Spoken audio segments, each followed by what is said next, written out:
Metre का tunnel करना किसान को देंगे तो शायद मुझे लगता है कि मेरा मुल्क कमज़ोर नहीं होगा।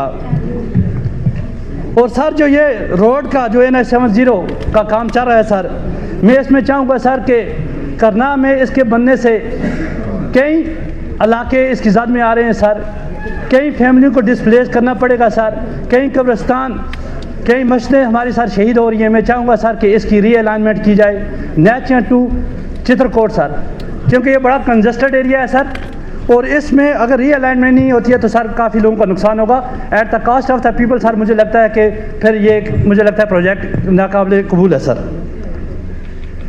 उसके बाद सर आप इस चीज़ से भी अंदाज़ा लगा सकते हैं कि मेरे करना में एक गाँव है सर प्रामा, यानी आज तक वो लोग रोड से महरूम है सर, पहाड़ी इलाका है सर, 10-10 किलोमीटर उन लोगों को नीचे उतरना पड़ता है पहाड़ से, और फिर अगर कोई राशन पानी लेना होता है सर तो वो कंधे के ऊपर उठाकर सर वो अपने ऊपर चढ़ते हैं 10 किलोमीटर वापस। मैं चाहूँगा कि इस इलाके को रोड से कनेक्ट किया जाए।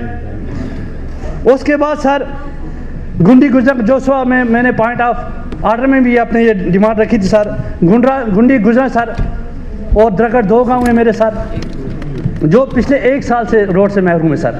30 मीटर का सर एक लैंडस्लाइड आया है, वाश हो गई है वो ज़मीन, आज तक सर वो रोड यानी कि मुकम्मल या पाए तकमील को नहीं पहुंच सकी, लोग सर बुरी तरह से सफ़र कर रहे हैं।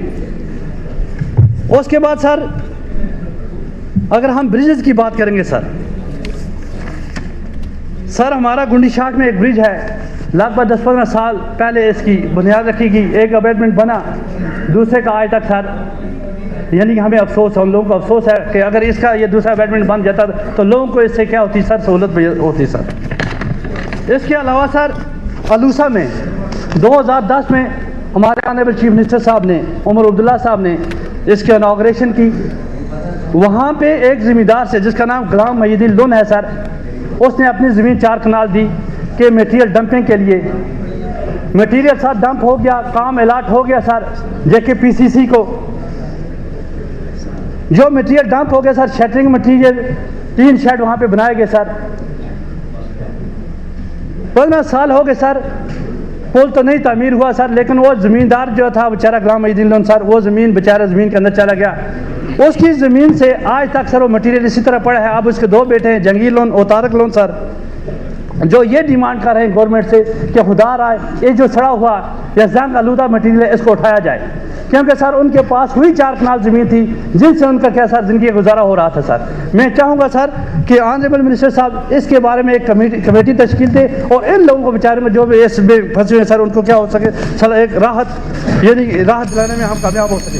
दूसरी बात सर करना की जितनी भी रोडें हैं सर बिल्कुल खस्ता हाली में है। मैं चाहूँगा कि जितनी भी रोड से सर उनको अपग्रेड किया जाए ताकि लोगों को हम एक अच्छी और ज़बरदस्त रोड सर उनको दे सके। शबीर साहब 2 मिनट में बात करिए बस।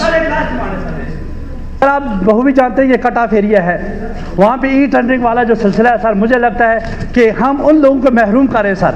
करनाल में कम से कम सर 300-400 कंट्रैक्टर है सर जो देखते हैं कब हमें ये काम अलाट होगा।